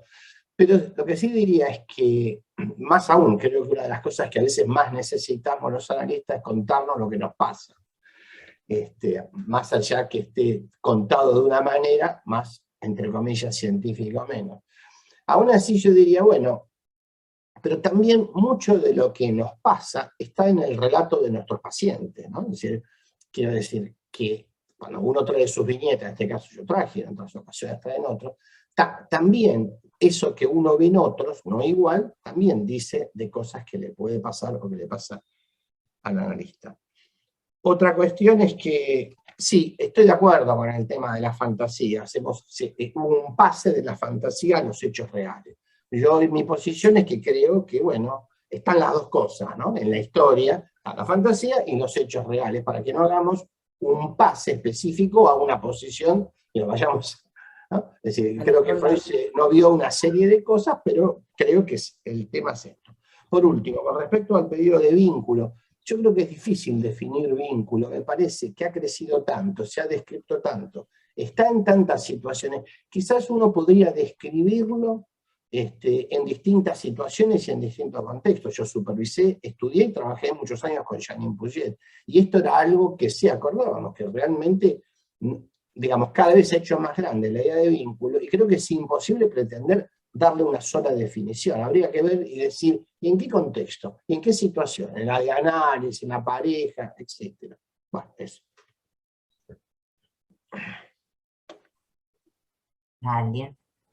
Gracias. Voy a ver si logro ser breve porque me gustaría contestarles a muchos. Voy a tratar rápidamente. Primero agradecer a todos. Luego decir que de lo que dijo Mirta hay mucho para discutir. Qué bueno que nos vamos a ver el lunes. Pero yo creo que lo irreparable o los duelos patológicos no se refieren solo a la pérdida del pasado, se refiere a lo que no ya perdiste o no tienes o nunca tendrás, es más como una gestalt, en el sentido de ponerle nombre a una vivencia, y eso lo conecto con lo de Ana Rosa. Yo creo que el tema trauma, conceptos psicoanalíticos tienen siempre esa dificultad, que se usan un poco salvajemente para cualquier cosa, es verdad, y tenemos que tratar de ser cuidadosos, pero por eso traté de ser cuidadosa, y yo dije vivencia traumática, como lo dice Ben-Yakar, es decir, es una cosa de significado, y para la pandemia, como me decía Andrés en el chat, hay algunas personas que se sintieron mucho mejor y que les vino muy bien el encierro, y me encantó lo que decían Aline sobre qué significa regresar y qué difícil es regresar. Eso que ahí creo que es importante cuando hablamos de un concepto, decir en qué contexto lo estamos usando. Creo que sí tienes razón en eso. Y para también lo que decía Mirta, quizá les pasa a otros. Yo tengo la suerte, o no sé por qué, que yo doy en mi sociedad en Ampiep un diplomado de actualizaciones de psicopatología psicoanalítica. Y lo único que no usamos son autores que igual los van a ver en la formación. Y de los que yo mencioné, desafortunadamente Janine murió el año pasado, pero todos están vivos, menos Johnny Winnicott, obvio. Pero yo creo que tienes razón y que hay que leer lo contemporáneo Y ya lo dijo el doctor Moreno, son otras tópicas, lo acaba de decir Caes también en su presentación. Ya estamos en la tercera tópica con el inconsciente sin. Yo creo que lo que dijo el doctor Moreno es fundamental. ¿Con qué inconscientes, plural, estamos trabajando? ¿Con qué pacientes? Y creo que esa riqueza nos hace mejores clínicos, y los que son muy buenos para la teoría se enriquecerán mucho conociendo el pensamiento contemporáneo. Pero bueno, por tiempo, muchas gracias. Aline. Sim. Eu queria agradecer também, já que é para finalizar, e pensando, lembrei do que a Samantha Nigri, na sua fala de abertura dessa jornada, nos fez um convite muito especial, que era, e desafiador ao mesmo tempo, que era de escutarmos uns aos outros, né? E dentro dos dispositivos que nós desenhamos na nossa equipe da FEPAL, né, nós criamos uma rede de delegados de infância e adolescência, que é composta por colegas que representam diferentes sociedades, componentes da FEPAL, e que a gente se encontra a cada 2 meses. E esse é um espaço de intercâmbio permanente e de trocas de experiências em que se pode visualizar a diversidade, né, de nossas instituições psicanalíticas e estimular a expansão e o investimento da área de infância e adolescência e de bebês. Essa troca de experiências está sendo extremamente frutífera e estamos nos escutando, né? Pois penso que, assim como escutamos nossos pacientes de forma singular, devemos escutar nossas sociedades psicanalíticas. Cada uma está situada, né, em seu contexto histórico, cultural e social, né, com diferentes e ricos trabalhos colocados em marcha, com suas distintas contribuições e aportes. Por isso, o convite da Samantha é extremamente vital. Só assim podemos ter uma psicanálise viva. Eu queria agradecer a todos. Muito obrigada, Aline. Dr. Julio. Sí, me surgieron un par de ideas. Una que quiero decir es esta. En el próximo paso que yo querría dar, y que seguramente muchos, es interrogar el concepto de inconsciente freudiano. El inconsciente no es algo estable, no está fuera de contacto con el mundo que nos rodea. Por eso yo criticaría la posición de estructura, que habla de algo fijo, la estructura en la que entramos, como dijo Levi-Strauss, ya está ahí y siempre va a estar ahí. Y felicito lo que dice Deleuze y Guattari acerca de agenciamiento. Agenciamiento quiere decir tomar contacto siempre distinto con lo que está sucediendo. No hay manera de que no nos afecte lo que está sucediendo. La situación cambia constantemente y nosotros cambiamos con la situación, porque nos suplementa, no somos complementarios de una situación, sino que somos suplementarios, o sea, la situación nos cambia a nosotros. No quiero hablar más porque llevamos mucho tiempo, pero me parece que es importante cortar esto, ¿no? Cortar lo que es la estructura, y sobre todo la estructura del inconsciente como algo inamovible. No es inamovible, no está estructurado desde siempre, cambia sin cesar.